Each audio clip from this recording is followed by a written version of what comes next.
Hello dear student, good morning, नमस्ते। तो प्यारे बच्चों, अभी तक जो हम लोग डिस्कस कर रहे थे प्रीवियस ईयर क्वेश्चंस, जिसमें इलेक्ट्रोस्टैटिक, ऑप्टिक्स, करंट इलेक्ट्रिसिटी, ये सारे जितने भी ऑब्जेक्टिव क्वेश्चन पूछे गए थे 2009 से लेकर 2024 तक, सभी को हम लोग डिस्कस कर चुके हैं।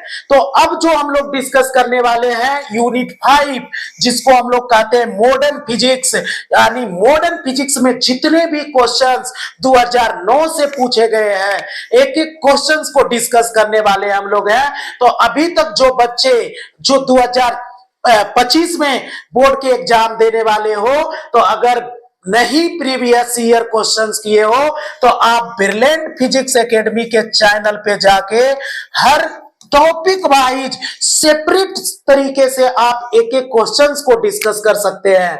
तो आज की इस वीडियो में हम लोग मॉडर्न फिजिक्स के 2009 से लेकर 2018 तक जितने भी क्वेश्चंस पूछे गए हैं, एक एक क्वेश्चंस को डिस्कस करने वाले हैं। तो चलते हैं स्टार्ट 2009 से। तो 2009 का पहला क्वेश्चन देखा जाए। पहला क्वेश्चन आपके सामने है कि स्काई वेव संचार आधारित है, यानी स्काई वेव जो ऊपर में अंतरिक्ष में जो तरंगे होती है वो किस प्रोसेस पे आधारित होता है? तो वो आयन मंडल के द्वारा परावर्तन। आप सब ताप मंडल नाम सुने होंगे, क्षोभ मंडल नाम सुने होंगे। जितने भी तरंगे छोड़ा जाता है वो ये आयन मंडल से क्या होता है बच्चे, टक्कर करने के बाद, परावर्तन के बाद ये पूरे फैलता है। तो A is the correct answer in this question. Next अगले क्वेश्चन कि मूल गेट कौन कौन है? मूल गेट किसको कहते हैं? तो एंड गेट, और गेट, नॉट गेट को मूल गेट कहते हैं। तो D is the correct answer. And आपको दो गेट और पढ़ाया गया था, नंड गेट और एक पढ़ाया गया था नॉट गेट। ये दोनों गेट को रिवर्स गेट या व्युत्क्रम गेट भी कहते हैं, लेकिन इसका D is the correct answer. Next अगले क्वेश्चंस की ओर देखते हैं कि आंतरिक ऊर्जा को विद्युत ऊर्जा में बदलने के लिए प्रयोग किया जाता है, यानी किसका प्रयोग किया जाता है? तो बच्चों प्रत्यावर्ती धारा डायनमो का प्रयोग किया जाता है। तो B is the correct answer in this question. Next अगले क्वेश्चंस की ओर देखते हैं कि जैसे जैसे द्रव्यमान संख्या ए बढ़ती है, उसी के साथ निम्न में से न्यूक्लियस संबंधित किस राशि में परिवर्तन नहीं होता है? तो जो परिवर्तन जो नहीं होता है वो डेंसिटी है, वो घनत्व में परिवर्तन नहीं होता है। तो C is the correct answer in this question. Next अगले क्वेश्चन की ओर जाते हैं हम लोग। 2010 का इसी प्रकार से आपको सबका सेपरेट तरीके से करवाया गया है। तो 2010 का पहला क्वेश्चन है आयाम मंडूलन में सूचकांक का मान क्या होता है? तो इसका जो वैल्यू होती है डियर बच्चों, वो B is the correct answer. 0 से 1 के बीच होता है, 0 से 1 के बीच। नेक्स्ट अगले क्वेश्चन की ओर बात हम लोग करते हैं। अगला क्वेश्चन क्या बोलता है? एंटीना होता है। एंटीना क्या है? तो एंटीना अनुनादी आवृत्ति पर प्रतिरोध है, और अनुनादी आवृत्ति के ऊपर भी क्या है? प्रतिरोध है। इसलिए सी और डी दोनों आंसर होगा इन दिस क्वेश्चन। नेक्स्ट अगले क्वेश्चंस की ओर बात करते हैं।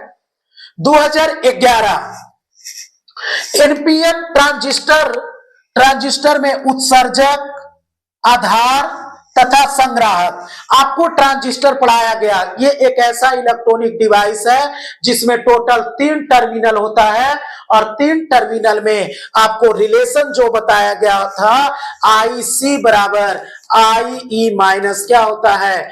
IB होता है। तो A is the correct answer in this question. Next अगले क्वेश्चन की ओर देखते हैं कि 90Ts-233 के परमाणु में न्यूट्रॉन की संख्या। सबसे पहले परमाणु को हम लोग सूचित कैसे करते हैं? XZA।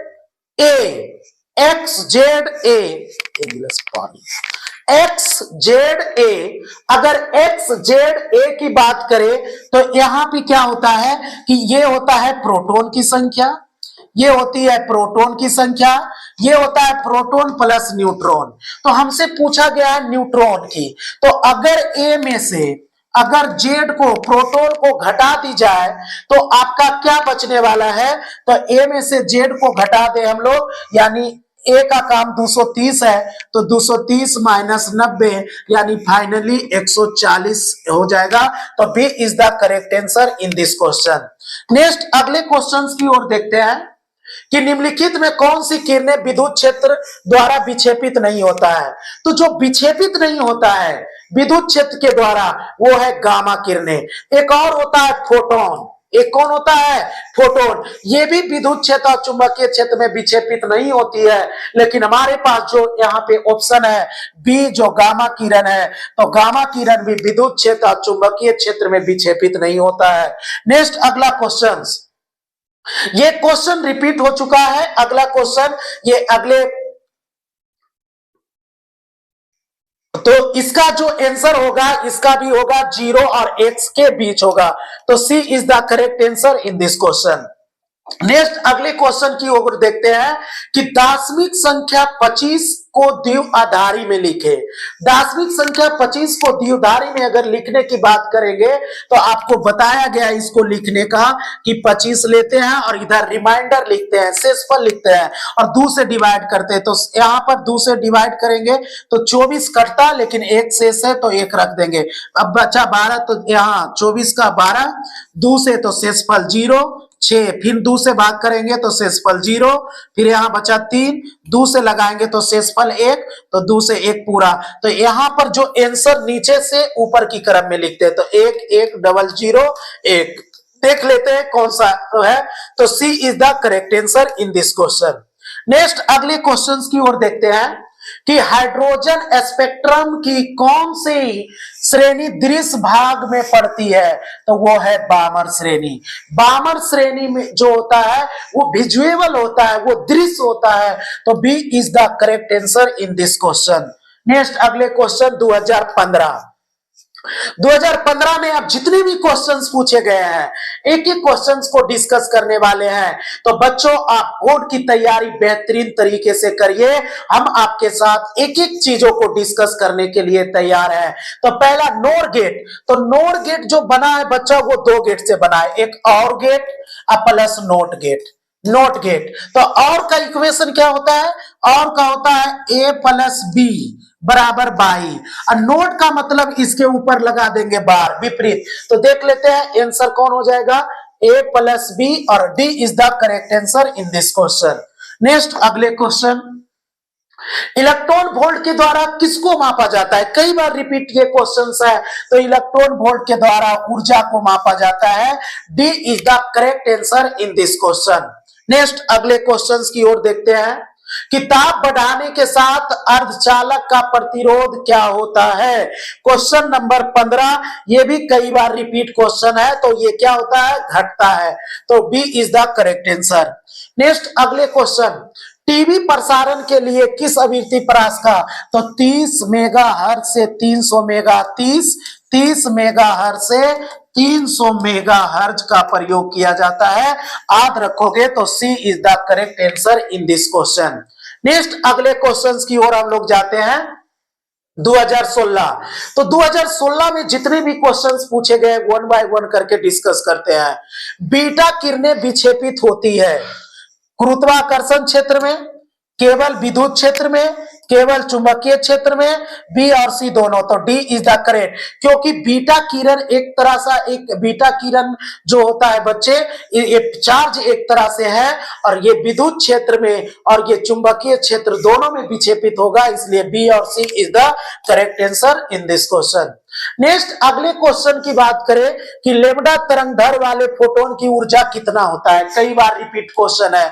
लेमडा तरंग दैर्घ्य वाले फोटोन की जो ऊर्जा होती है ई बराबर एससी बटा लेमडा होता है, या दूसरा फॉर्मेट आवृत्ति के टर्म में ई बराबर क्या होता है, एच न्यू होता है। तो दोनों से देख लेते हैं, ई बराबर एससी बटा lambda. B is the correct answer. Next next, निम्नलिखित में किसे महत्तम वेधन क्षमता, मतलब कौन सबसे ज्यादा किसी चीज से पार कर सकता है, और वो है गामा किरण। ये सबसे शक्तिशाली रे है, ये आपका बहुत ही मतलब आप बोला जा सकता है कि ये स्टील को भी पार कर सकता है, ऐसा ये शक्तिशाली रे है। दूसरा, पी टाइप के अर्धचालक में मुख्य धारा वाहक क्या होता है? तो पी टाइप अर्धचालक में जो धारा का, ये कई बार आप सभी को बताया गया है कि पी टाइप अर्धचालक में जो धारा का मुख्य वाहक होता है वो होल होता है। क्या होता है? होल। अगर अर्धचालक की बात करेंगे, अर्धचालक की बात करेंगे तो अर्धचालक में धारा का प्रवाह का दो कारण होता है, एक होता है इलेक्ट्रॉन, एक कौन होता है? इलेक्ट्रॉन, और दूसरा कौन होता है?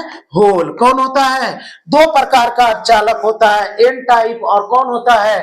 P type. अगर पी टाइप की बात करें तो उसमें होल होता है, एन टाइप में धारा का वाहक इलेक्ट्रॉन्स होता है। नेक्स्ट, अगले क्वेश्चंस की ओर देखते हैं। 2017, उत्सर्जित फोटो इलेक्ट्रॉन की ऊर्जा निर्भर करती है, ये आप कंफ्यूज ना हो बच्चे, तो किस पे निर्भर करती है? आपको ऊर्जा का इक्वेशन पता है, E बराबर एच बटा लेमडा, या E बराबर क्या होता है? H new.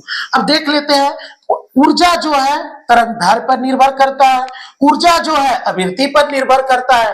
तो देखते हैं, तीव्रता नहीं होगा, तरंगदैर्घ्य होगा, तो B is the correct answer. आवृत्ति रहता तो आवृत्ति भी होता। तो अगले नेक्स्ट क्वेश्चन की ओर देखते हैं। इनमें कौन आवेश रहित कण है? आवेश मतलब जिस पर आवेश नहीं होता है। तो आवेश किस पे नहीं होता है? यहाँ फोटोन के जगह यहाँ पर प्रोटोन है, ये दो बार फोटोन टाइप हो गया, ये प्रोटोन है। तो फोटोन पर किसी प्रकार का कण नहीं होता है, तो सी इज द करेक्ट। ये फोटोन को आप प्रोटोन कर लोगे, ऑप्शन सुधार के। नेक्स्ट, अगले क्वेश्चन, हाइड्रोजन स्पेक्ट्रम की कौन सी श्रेणी अवरक्त भाग में नहीं पड़ती है? तो अवरक्त, हम्फ्री श्रेणी भी अवरक्त में पड़ती है, ब्रैकेट भी, फुंड भी, लाइमन नहीं पड़ती है, लाइमन जो नहीं पड़ती है। तो B is the correct answer in this question. Next, अगले क्वेश्चन की बात कर ले कि हाइड्रोजन परमाणु के प्रथम बोर कक्षा में इलेक्ट्रॉन की ऊर्जा इतना है। क्वेश्चन नंबर ये कितना हो जा रहा है? 24 नंबर क्वेश्चन है। तो इसमें आप सभी को बताया गया है E बराबर जो होता है -13.6 गुने जेड अब बटा एन का क्या होता है? स्क्वायर। एन क्या होता है? कक्षा की संख्या, और जेड क्या होता है? परमाणु क्रमांक, परमाणु क्रमांक। अब पूछा क्या गया है? हाइड्रोजन परमाणु के प्रथम बोर कक्षा में इलेक्ट्रॉन की ऊर्जा -13.6 है, तो उसके दूसरी कक्षा में -3.4 होगा। अगर आप इसको कैलकुलेट करना चाहते हो तो इसके लिए इक्वेशन आपका है, तो दूसरे में तो एन 2 का स्क्वायर करोगे यहाँ पे, तो आपका चीजें निकल के आएगी -3.4। आपको क्लास में ये डिस्कस कर दी गई है। 25 नंबर क्वेश्चन बोला जा रहा है कि नंड गेट के लिए बुलियन व्यंजक क्या होने वाला है? तो नंड गेट के लिए क्या होगा? NAND gate, NAND, NAND gate. NAND gate दो गेट से बना है, एंड गेट और प्लस कौन सा? Not gate. तो अगर एंड गेट की बात करें तो एंड गेट में क्या होता है? A इंटू बी बराबर बाई, और नोट गेट मतलब बार, व्युत्क्रम। तो देख लेते हैं A इंटू बी बराबर बाई। तो A is the correct answer in this question. Next, अगले क्वेश्चन को देखते हैं कि जितने समय में किसी रेडियो एक्टिव पदार्थ की राशि अपने प्रारंभिक परिमाण की आधी हो जाती है, उसको हम लोग क्या कहते हैं? अर्धआयु कहते हैं। B is the correct answer in this question. Next, अगले क्वेश्चन, एन टाइप का जर्मेनियम प्राप्त करने के लिए जर्मेनियम में मिलाया गया अपद्रव्य होना चाहिए पंच संयोजी, क्योंकि एन टाइप में जो धारा का वाहक होता है इलेक्ट्रॉन होता है। कौन होता है? इलेक्ट्रॉन। कौन होता है? इलेक्ट्रॉन। और इलेक्ट्रॉन चूंकि ये सब जो होता है अर्धचालक वो चतुष्फलकीय होता है, यानी 4-4 इलेक्ट्रॉन्स इसके पास होते हैं, और चूंकि पंच संयोजी मिलाने से एक इलेक्ट्रॉन आपका फ्री होता है, और यही फ्री इलेक्ट्रॉन चालक के अंदर, अर्धचालक के अंदर धारा का कारण होता है। तो पंच संयोजी को मिलाएंगे। नेक्स्ट, अगले क्वेश्चन, डायोड का उपयोग किया जाता है एक रेक्टिफायर की तरह। किसकी तरह? रेक्टिफायर की तरह। नेक्स्ट, अगले क्वेश्चन की ओर देखते हैं पृथ्वी के किसी स्थान पर एक प्रेषण टावर की ऊंचाई 245 मीटर है। जितनी अधिकतम दूरी तक इस टावर का प्रसारण पहुंचेगा हुआ है ये 56 किलोमीटर। इसके लिए आप याद रख सकते हो, इसके लिए आपको एक इक्वेशन को याद रखना पड़ेगा और वो इक्वेशन है क्वेश्चन नंबर कितना है 29 नंबर में क्वेश्चन में आपको एक चीज याद रखना पड़ेगा और वो याद क्या रखना पड़ेगा, एक इक्वेशन होता है अंडर रूट डिस्टेंस बराबर 2HR 2HR, जहां H जो होता है ऊंचाई, R जो होता है त्रिज्या पृथ्वी की। तो यहां पर पृथ्वी की त्रिज्या कितना होती है 6400 किलोमीटर, 6400 किलोमीटर। और H दूरी कितना दिया है 245 मीटर, 45 मीटर ये देले है। तो आपका H हाइट जो देले है 245 मीटर, इसको भी किलोमीटर में बदलेंगे तो H बराबर 245 गुने 10 पे पावर 3 किलोमीटर, ये हाइट हो गया, मतलब हाइट। तो हमसे निकाला जा रहा है डिस्टेंस, तो डिस्टेंस बराबर अंडर रूट 2HR करेंगे हम लोग तो ये कितना हो जाएगा D बराबर अंडर रूट 2H, तो 245 गुने 10 पे पावर 3 और गुने 6400 तो इसको सोल्व करेंगे तो D बराबर आएगा हमारे पास कितना 56,000, ये 56,000 आएगा। इसी को हम लोग कितना लिखेंगे 56 किलोमीटर, अगर किलोमीटर में बात करेंगे तो 56 किलोमीटर। नेक्स्ट अगले, किसी m द्रव्यमान तथा q आवेश के कारण कण को भी विभव द्वारा त्वरित किया जाता है तो कण की डी ब्रोगली, ये आपको प्रूव करके बताई गई। डी ब्रोगली तरंग दर जो होता है h बटा अंडर रूट 2qmb होता है, जहां b चाल, m मास आवेश, h प्लैंक कांस्टेंट होता है। तो C is the right answer in this question. 10 पे पावर 14 हर्ट्ज आवृत्ति की 6.62 जूल विकिरण ऊर्जा में फोटोन की संख्या। तो देखो आपको इक्वेशन इजीली कह सकते हैं, E बराबर क्या होता है एच न्यू। आपका क्या देले है कि आपको देले है E बराबर H आप जानते हो 6.62 गुने 10 पे पावर माइनस 34। आवृत्ति कितना देले है, आवृत्ति देले है 10 पे पावर 4, आवृत्ति 10 पे पावर देले है 14 देले है, 10 पे पावर कितना देले है 14। तो यहां से घटा लेंगे तो 10 पे पावर 14 घटाएंगे तो कितना हो जाएगा 2.62 गुने 34 में से 14 आप घटा दो, 4 में से 4 2, 3 में से 2 1 गया 2, तो 20 बच जाएगा। 10 पे पावर कितना 20 माइनस में बच जाएगा। ये आया ऊर्जा, लेकिन फोटोन की संख्या निकालना है तो टोटल ऊर्जा को, फोटोन की संख्या बराबर, फोटोन की संख्या बराबर टोटल ऊर्जा, कुल ऊर्जा को डिवाइड कर देना है एक फोटोन की ऊर्जा से। तो एक फोटोन की ऊर्जा से डिवाइड करोगे तो टोटल ऊर्जा 6.26 और एक फोटोन की 2.62 गुने 10 पे पावर माइनस 20। तो यहां से ये कट जाएगा, 20 ऊपर चल जाएगा, 20 कितना 62, तो ये कट जाएगा। अब 20 माइनस में तो ये ऊपर जाएगा तो प्लस 20 हो जाएगा। तो देख लेते हैं 20, तो 10 पे power 20, C is the correct answer in this question. Next अगले क्वेश्चन, हाइड्रोजन परमाणु में इलेक्ट्रॉन का न्यूनतम कोणीय संवेग कितना होता है। तो आपको बोर का परमाणु मॉडल पता होगा, इलेक्ट्रॉन्स उसी ऑर्बिट में चक्कर काटता है जिसका कोणीय संवेग h/2 पाई के पूर्ण गुणज में होता है। तो B is the correct answer in this question. Next अगले क्वेश्चन, किसी नमूना का परमाणु क्रमांक Z तथा द्रव्यमान संख्या A, तो इसके परमाणु में